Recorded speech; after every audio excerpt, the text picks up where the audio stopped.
ಇದು ರಿಪಬ್ಲಿಕ್ ಕನ್ನಡದ ಮತ್ತೊಂದು ಪೊಲಿಟಿಕಲ್ ಎಕ್ಸ್ಕ್ಲೂಸಿವ್ ಸ್ಟೋರಿ. ಬಿಜೆಪಿಯಲ್ಲಿ ಏನೆಲ್ಲ ಬೆಳವಣಿಗೆಗಳಾಗ್ತಾ ಇದೆ ಅನ್ನೋ ಕುರಿತು ಇನ್ಸೈಡ್ ಡೀಟೇಲ್ಸ್ ಅನ್ನ ರಿಪಬ್ಲಿಕ್ ಕನ್ನಡ ನಿಮ್ಮ ಮುಂದೆ ಇಡ್ತಾ ಇದೆ.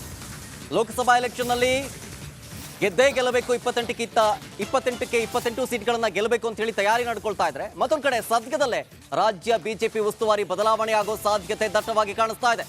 ರಾಜ್ಯ ಬಿಜೆಪಿ ಬೆಳವಣಿಗೆಗಳ exclusive inside story republic Kannada ನಿಮ್ಮ ಮುಂದೆ ಇಡ್ತಾ ಇದೆ.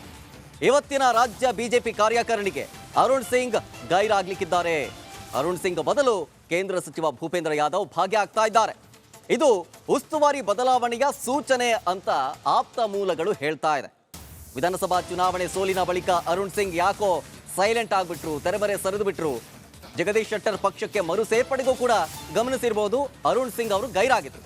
ಇದೀಗ ಇವತ್ತು ನಡೆಯಕ್ಕಿರುವಂತಹ ರಾಜ್ಯ ಬಿಜೆಪಿ ಕಾರ್ಯಕಾರಿಣಿಗೆ ಕೂಡ ಅರುಣ್ ಸಿಂಗ್ ಅವರು ಗೈರಾಗ್ತಾರೆ. ಅರುಣ್ ಸಿಂಗ್ ಅವರು ಬದಲು ಕೇಂದ್ರ ಸಚಿವ ಭೂಪೇಂದ್ರ ಯಾದವ್ ಭಾಗಿಯಾಗ್ತಾ ಇದ್ದಾರೆ.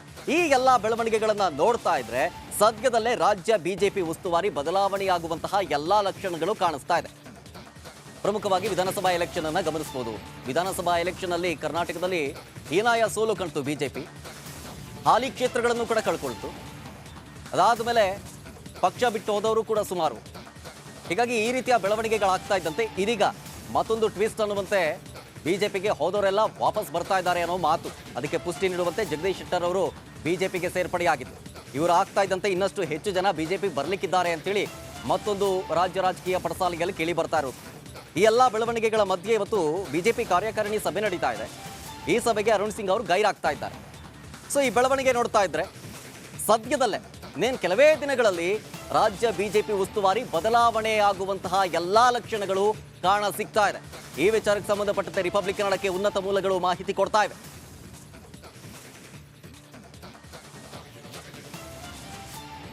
ಇದರ ಬಗ್ಗೆ ಹೆಚ್ಚಿನ ಡೀಟೇಲ್ಸ್ ಕೊಡ್ತಾರೆ ನಮ್ಮ ಪ್ರತಿನಿಧಿ ಸುರೇಶ್, ನಮ್ಮ ಜೊತೆಗೆ ನೇರ ಸಂಪರ್ಕದಲ್ಲಿ. ಸುರೇಶ್, ಬಿಜೆಪಿಯಲ್ಲಿ ಏನೆಲ್ಲ ಬೆಳವಣಿಗೆಗಳು ಆಗ್ತಾ ಇದೆ ಅನ್ನೋದು ನೋಡ್ತಾ ಇದ್ದೀವಿ. ಘರ್ ವಾಪಸಿ ಆಗ್ತಾ ಇದೆ. ಎಲ್ಲ ಬೆಳವಣಿಗೆಗಳ ಮಧ್ಯೆ ಈಗ ಲೋಕಸಭಾ ಎಲೆಕ್ಷನ್ ಹತ್ರ ಬರ್ತಾ ಇರೋದ್ರಿಂದಾಗಿ ಈಗ ರಾಜ್ಯ ಬಿಜೆಪಿ ಉಸ್ತುವಾರಿ ಬದಲಾವಣೆ ಆಗುತ್ತಾ? ಇದಕ್ಕೆ ಸಂಬಂಧಪಟ್ಟಂತೆ ಪುಷ್ಟಿ ನೀಡುವಂತಹ ಘಟನೆಗಳು ಏನು ನಡೀತಾ ಇದೆ ಅಂತ ಹೇಳಿ?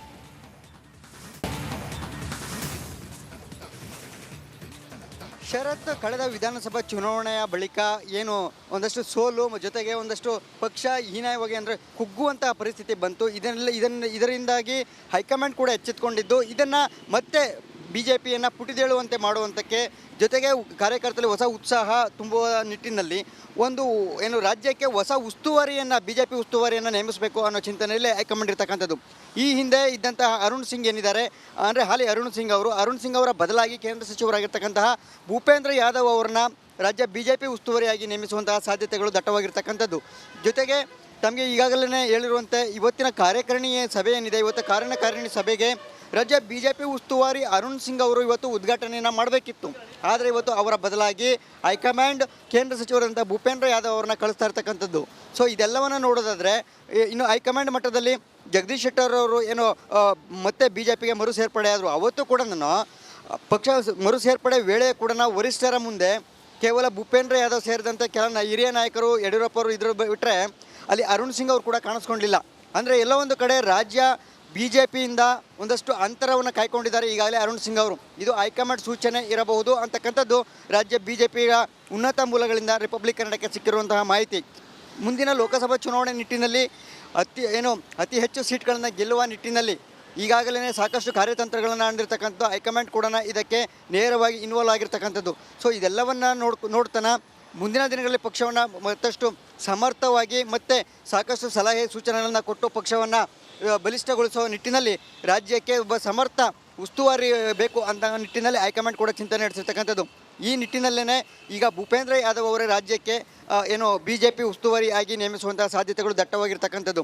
ಸೊ ಇದೆಲ್ಲವನ್ನು ನೋಡೋದಾದರೆ ಮುಂದಿನ ಲೋಕಸಭೆ ಚುನಾವಣೆಯಲ್ಲಿ ಅಂದರೆ ಕಳೆದ ವಿಧಾನಸಭೆ ಚುನಾವಣೆಯಲ್ಲಿ ಆದಂಥ ಸೋಲಿಗೆ ಈ ಸೋಲಿನ ಮೂಲಕ ಅರುಣ್ ಸಿಂಗ್ ಅವರಿಗೆ ಕೊಕ್ಕನ್ನು ನೀಡುವಂತಹ ಸಾಧ್ಯತೆಗಳು ಬಹಳ ದಟ್ಟವಾಗಿ ಕಾಣ್ತಾ ಇದೆ.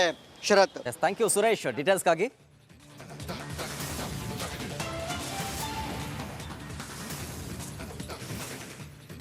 ಧಾರವಾಡ ಬೆಳಗಾವಿ ನೇರ ರೈಲ್ವೆ ಮಾರ್ಗಕ್ಕೆ ಇದೀಗ ಮತ್ತೆ ವಿಘ್ನ ಎದುರಾಗಿದೆ.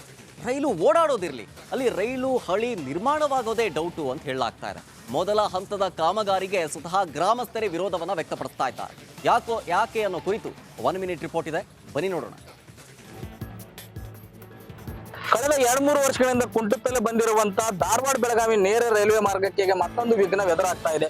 ಏನು ಮೊದಲ ಹಂತದಲ್ಲಿ ಕಾಮಗಾರಿ ನಡೆಯಬೇಕಾಗಿತ್ತು ಕ್ಯಾರ್ಕಪ್ ಮತ್ತು ಮುಮ್ಮಿಗಟ್ಟಿ ಮಧ್ಯೆ. ಮುಮ್ಮಿಗಟ್ಟಿ ಗ್ರಾಮಸ್ಥರು ಈಗ ಒಂದು ವಿರೋಧನ ವ್ಯಕ್ತಪಡಿಸ್ತಿದ್ದಾರೆ. ನಾವೀಗ ನೋಡಬಹುದಾಗಿದೆ ಯಾವ ಇಲ್ಲಿ ಒಂದು ಕಲ್ಲು ರೈಲ್ವೆಯಿಂದ ಸರ್ವೆ ಮಾಡಿ ಹಾಕಿರುವಂತಹ ಈ ಒಂದು ಕಲ್ಲು ಇಲ್ಲಿಂದ ಏನಂತಂದ್ರೆ ಇದು ಮುಮ್ಮಿಗಟ್ಟಿ ಗ್ರಾಮದ ಹೊರ ವಲಯದಲ್ಲಿದೆ. ಇದಕ್ಕೆ ಸಂಬಂಧಪಟ್ಟಂತೆ ಅಂದ್ರೆ ರಾಜ್ಯ ಸರ್ಕಾರ ಭೂ ಸ್ವಾಧೀನ ಮಾಡಿ ಕೊಡಬೇಕು. ಅದ ಈಗ ಏನು ರೈಲ್ವೆ ಇಲಾಖೆಯವರು ಬಂದು ಈ ರೀತಿಯ ಕಲ್ಲುಗಳನ್ನ ಹಾಕಿ ಗುರುತು ಮಾಡಿದ್ದಾರೆ. ಇದಕ್ಕೆ ಏನಂತಂದ್ರೆ ಈಗ ಮುಮ್ಮಿಗಟ್ಟಿ ಗ್ರಾಮಸ್ಥರು ವಿರೋಧ ವ್ಯಕ್ತಪಡಿಸ್ತಾ ಇದ್ದಾರೆ. ಇಲ್ಲಿ ಏನೀಗ ನೀವು ಸರ್ವೆ ಮಾಡಿ ಗುರುತು ಮಾಡಿ ಇಟ್ಟಿದ್ರೆ ರೈಲ್ವೆ ಮಾರ್ಗ ಬರ್ತಿರ ಇದನ್ನ ಇಲ್ಲಿಂದ ಅಂದ್ರೆ ಸುಮಾರು ನಮ್ಮ ಊರಿನಿಂದ ಹೊರಗಡೆ ಭಾಗ ಕಟ್ಬೇಕಾದ್ರೆ ನಮ್ಮ ಊರ್ ಗ್ರಾಮವನ್ನ ಇಬ್ಬಾಗ ಮಾಡುವುದು ಬೇಡ ಅನ್ನುವಂತ ಒಂದು ವಿರೋಧನ ವ್ಯಕ್ತಪಡಿಸ್ತದೆ. ಇದಕ್ಕೆ ಸಂಬಂಧಪಟ್ಟ ಧಾರವಾಡ ಜಿಲ್ಲಾ ಉಸ್ತುವಾರಿ ಸಚಿವರಾಗಿರುವಂತಹ ಸಂತೋಷ್ ಲಾಡ್ ಅವರಿಗೆ ಮನವಿ ಸಲ್ಲಿಸಿದ್ದಾರೆ. ಸಂತೋಷ್ ಲಾಡ್ ಅವರು ಇದನ್ನ ಪರಿಶೀಲನೆ ಮಾಡ್ತೀವಿ ಅಂತ ಹೇಳಿದ್ದಾರೆ. ಸಂತೋಷ್ ಲಾಡ್ ಅವರು ಪರಿಶೀಲನೆ ಮಾಡ್ತೀವಿ ಅಂತ ಹೇಳ್ತಾರಂತಂದ್ರೆ ರಾಜ್ಯ ಸರ್ಕಾರವೇ ಭೂಮಿ ಕೊಡಬೇಕಾಗುತ್ತೆ. ಹೀಗಾಗಿ ರಾಜ್ಯ ಸರ್ಕಾರ ಪರಿಶೀಲನೆ ಮಾಡಿ ಭೂಮಿ ಕೊಡ್ತೀನಿ ಅಂತ ಹೇಳಿದ್ರಿಂದ ಮತ್ತೆ ಏನಂತಂದ್ರೆ ಈಗ ಧಾರವಾಡ ಬೆಳಗಾವಿ ನೇರ ರೈಲ್ವೆ ಮಾರ್ಗಕ್ಕೆ ಮತ್ತೆ ವಿಳಂಬ ಆಗುವಂತ ಎಲ್ಲ ಸಾಧ್ಯತೆಗಳು ಎದುರಾಗ್ತಾ ಇದೆ. ಡಿ.ವಿ. ಕಮ್ಮ, ರಿಪಬ್ಲಿಕ್ ಕನ್ನಡ, ಧಾರವಾಡ. ಕೆಇಎ ನೇಮಕಾತಿ ಪರೀಕ್ಷೆಯಲ್ಲಿ ಅಕ್ರಮ ಪ್ರಕರಣ